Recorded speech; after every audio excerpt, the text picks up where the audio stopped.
एक गांव नूरपुर में ज़ैनब नाम की एक औरत अपने शौहर रहमत अली, एक बेटी आयशा और दो बेटों सलीम और जावीद के साथ रहती थी। उसके दोनों बेटों की शादी हो चुकी थी। बड़ी बहू रखसाना और छोटी बहू नजमा मिजाज की बहुत तेज थीं। आयशा उस घर की अकलूती बेटी थी, इसलिए उसके माँ बाप और दोनों भाई उससे बहुत मोहब्बत करते थे। घर में उसकी हर बात को अहमियत दी जाती थी और सब उसे आंखों का तारा मानते थे। लेकिन कुछ वक्त बाद ज़ैनब और रहमत अली दोनों उस दुनिया से रुखसत हो गए। उनके जाने के बाद आहिस्ता आहिस्ता घर का माहौल बदलने लगा। सुबह सवेरे गांव का मुंशी आयशा के घर आया। उसने बड़े भाई को बुलाया और कहा, सलीम बेटा, अब तुम्हारे वालिद उस दुनिया में नहीं रहे। खेती बाड़ी और जो भी जमीन जायदाद है उसे तुम दोनों भाई आपस में बांट लो, नहीं तो आगे चलकर तुम्हारे दरमियान झगड़े और फसाद हो सकते हैं। मुंशी की बात सुनकर सलीम सोच में पड़ गया। हाँ मुंशी चचा, मुझे भी लग रहा है अब वक्त आ गया है। हमें दोनों भाइयों को बंटवारा कर लेना चाहिए। कुछ देर बाद वो अपने छोटे भाई के पास गया। जावीद, अब हमें बंटवारा कर लेना चाहिए। अब तो हमारे माँ बाप भी नहीं रहे। हमें सारी जमीन और खेत आपस में बांट लेने चाहें। अब बंटवारा कर लेना चाहिए, तुम क्या कहती हो? ठीक है, मुझे कोई ऐतराज नहीं।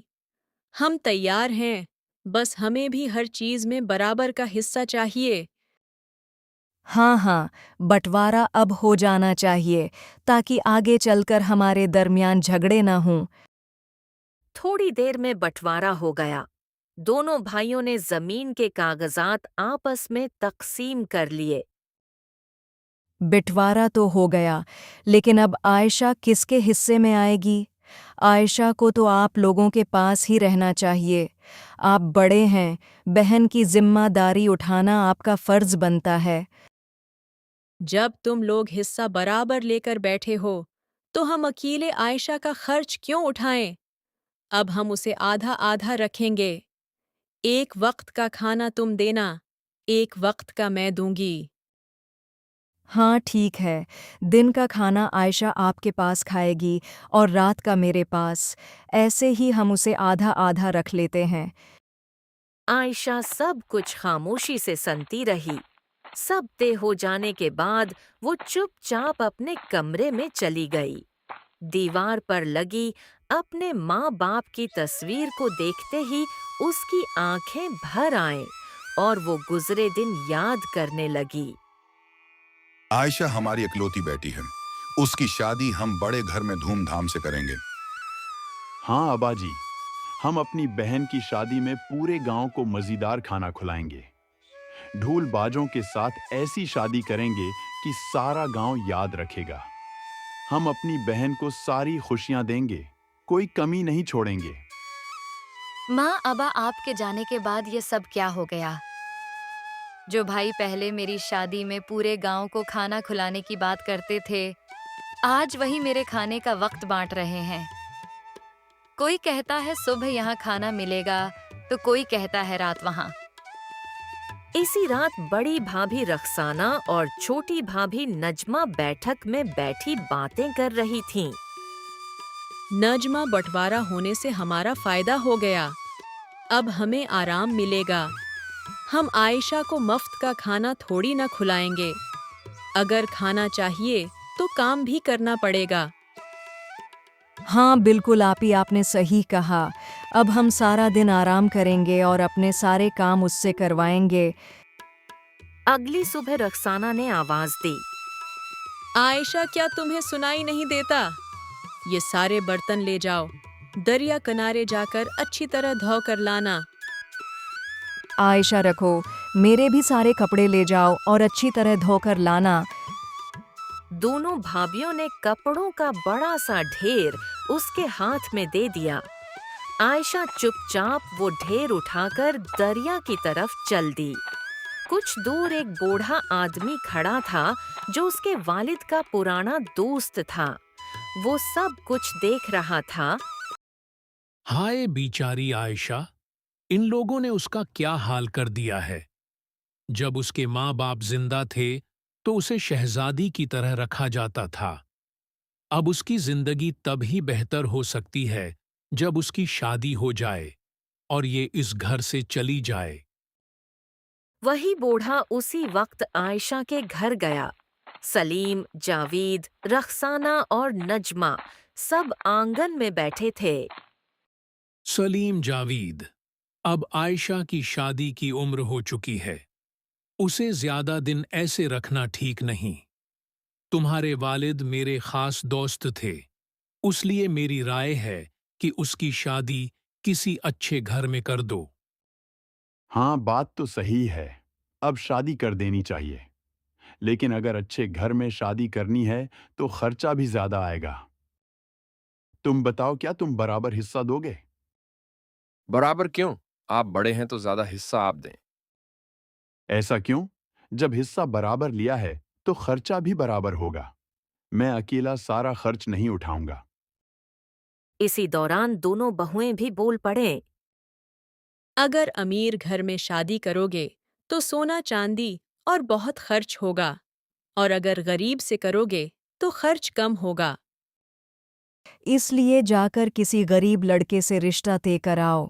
रास्ते में जो पहला गरीब लड़का मिले, इसी से रिश्ता पका कर आना। दोनों भाई घर से निकल पड़े।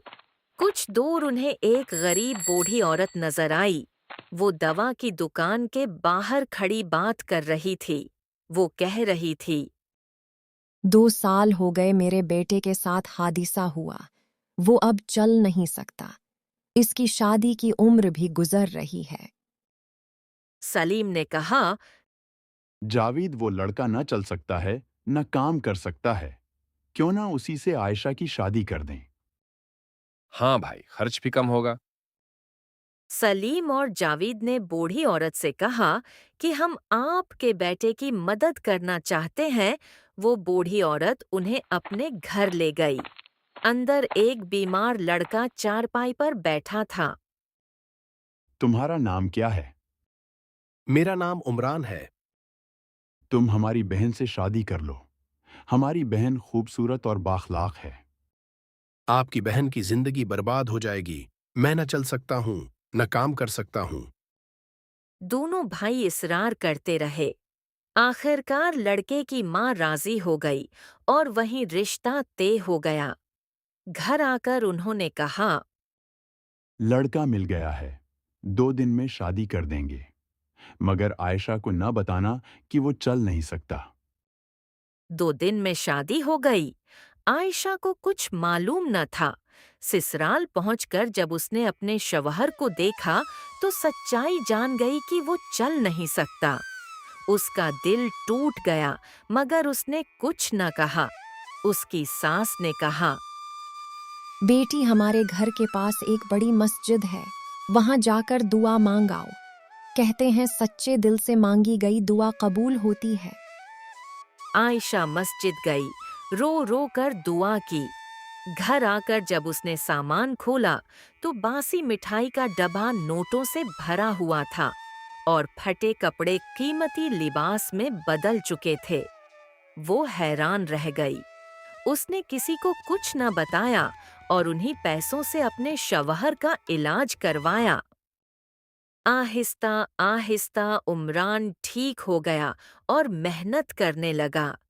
कुछ माह में उन्होंने खूबसूरत घर बना लिया। उधर आयशा के भाई बेचैन रहने लगे।